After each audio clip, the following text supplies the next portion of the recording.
Bonjour et bienvenue à ce 12h45, voici le sommaire. On parle dans cette édition du Cataclès et du siège de Canaan qui constituent, tout comme les trônes royaux, des sièges sur lesquels s'asseyaient les rois du Dahomey. Découverte de ce patrimoine historique dans un instant. Et puis propulsées par des figures emblématiques telles que Bob Marley, elles sont entre autres une coiffure symbolique des Rastafari, les dreadlocks. Quelles particularités et comment les entretenir? Eh bien, c'est à savoir. Et enfin, le monde se numérise à grande vitesse et malgré l'usage du numérique en tout temps et en tout lieu, le papier résiste encore au digital dans plusieurs secteurs d'activité.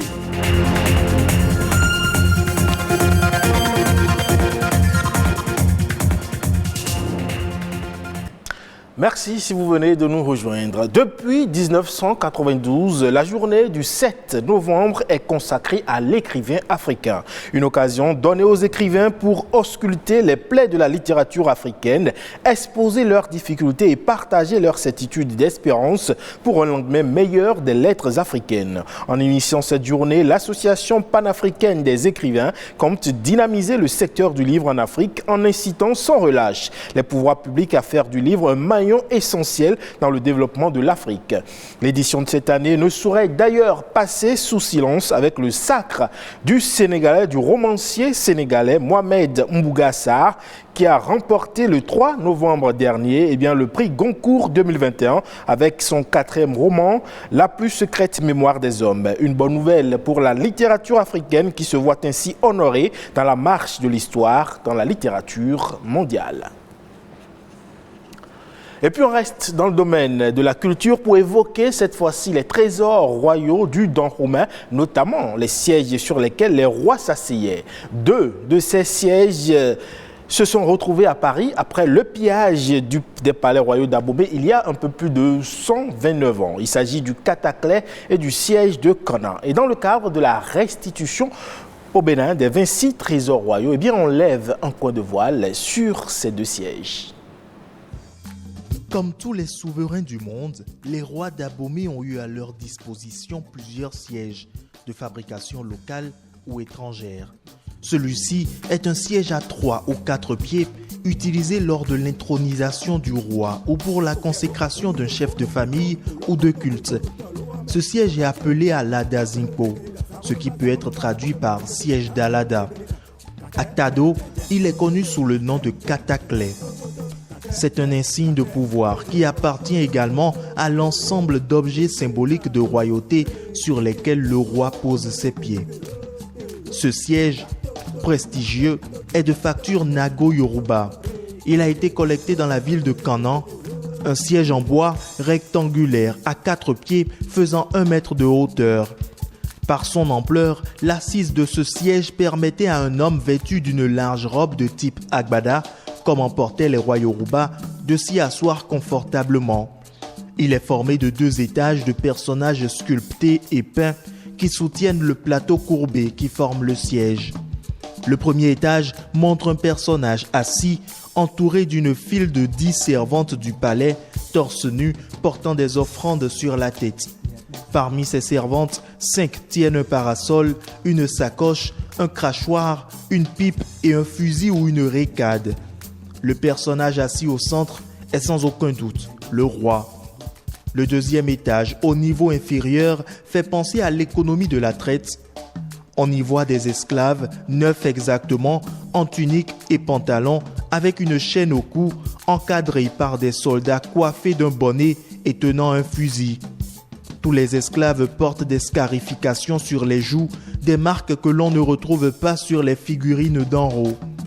Cela indique qu'il s'agit de prisonniers Yoruba. Au musée où ce siège était exposé, la légende mentionnait qu'il s'agit d'un siège de dignitaires figurant à la cour du roi du Dahomey, à la résidence royale de Canaan. Parlons à présent de ce style de cheveux propulsé par des figures emblématiques telles que Bob Marley. Coiffure symbolique des Rastafari, eh bien, les dreadlocks sont portés de plus en plus aujourd'hui pour des raisons esthétiques ou encore des raisons de confort. Mais question, comment entretient-on les dreadlocks? Eh bien, explication dans cet élément. C'est les cheveux faits en boule, en tige et tout, donc comme les miens, c'est ça, les dreadlocks. La particularité des dreadlocks, c'est que tu n'es pas forcé d'aller aux mèches, tu es fié au naturel, tu t'épargnes des produits, des défrisants et tout. Donc tu as les cheveux naturellement en boule, en tige sur la tête. Et cela te permet, n'est-ce pas, de te laver dans les cheveux tous les jours si tu veux. Cela te permet de faire des économies. C'est pas nécessairement être Rastafari avant d'avoir les dreads. C'est plutôt une mode où tu peux le faire, aller 3 mois et défaire, ou bien 2 mois et défaire. Il y a des personnes mal intentionnées, on les dreads mais en font mauvais usage. Mais pour la majorité, c'est pas celui de droguer.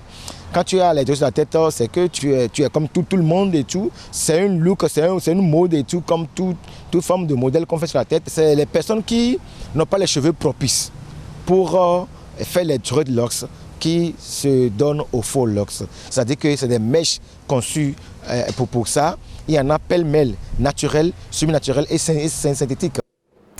Parlons à présent de ce sujet qui reste d'ailleurs d'actualité. Alors que le monde se numérise à grande vitesse, le papier semble résister encore au digital. Et malgré que le numérique change les usages, le papier continue de garder apparemment une très bonne place dans bon nombre d'administrations. Reportage. 398 millions de tonnes de papier sont consommées dans le monde chaque année. Et ce n'est pas tout. Selon le magazine The Economist, ce sont près de 15 000 milliards de feuilles qui sont imprimées via les imprimantes chaque année. Au Bénin, un employé imprime en moyenne 28 pages par jour. Ces statistiques impressionnantes correspondent bien entendu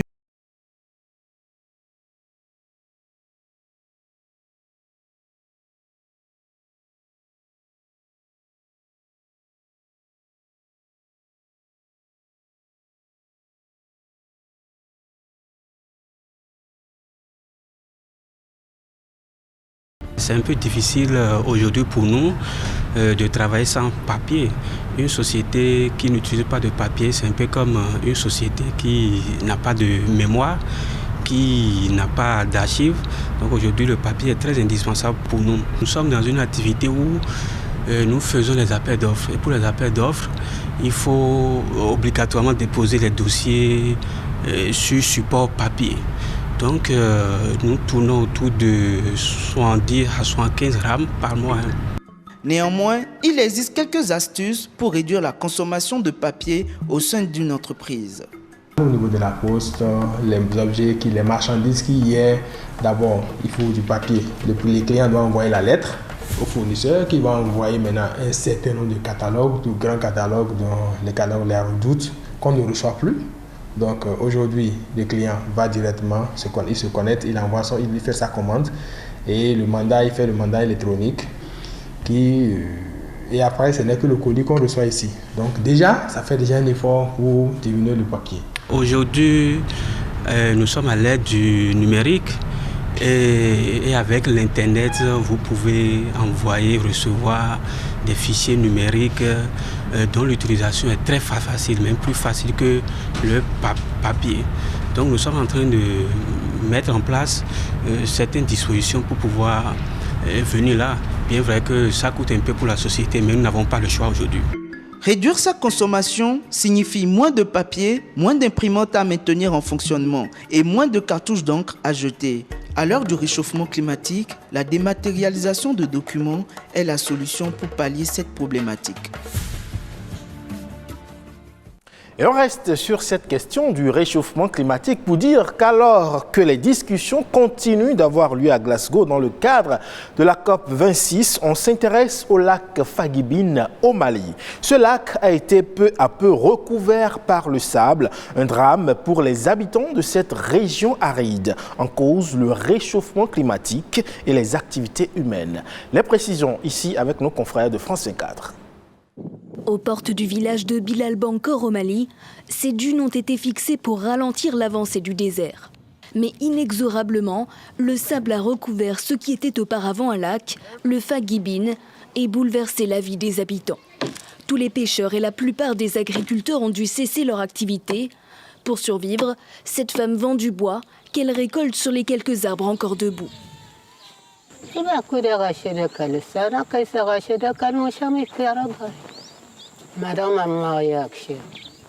Certains cultivateurs sont reconvertis dans l'élevage, mais doivent parcourir de longs kilomètres dans le désert pour atteindre un point d'eau et abreuver leurs bêtes. Dans cet autre village de la région, la moitié des habitants ont pris la route de l'exode. Depuis que le lac a tari, un gaz brûlant s'échappe du sol et rend la terre incultivable. D'abord, c'était notre lac où nous cultivons. Avec la sécheresse aujourd'hui, c'était devenu une forêt. Après la forêt, c'est le gaz. Ce gaz-là est venu ronger tout ce qu'on a comme arbre ici. L'érosion des sols, les vents violents et l'avancée du sable ont rendu inaccessible l'une des rares écoles autour du lac. Les 400 élèves de l'établissement sont désormais livrés à eux-mêmes. 400 élèves, cela veut dire toute une génération perdue. Une génération préparée pour l'exode. Le Mali fait partie des 20 pays les plus vulnérables au changement climatique. Ici, en Afrique de l'Ouest, les températures devraient augmenter en moyenne de 3,3 degrés d'ici la fin du siècle par rapport à l'ère pré-industrielle. De quoi interpeller la communauté internationale. Et c'est là-dessus que prend fin ce 12h45 que vous pouvez retrouver sur le site de l'ORTB, www.ortb.bj. Portez-vous bien et à la prochaine.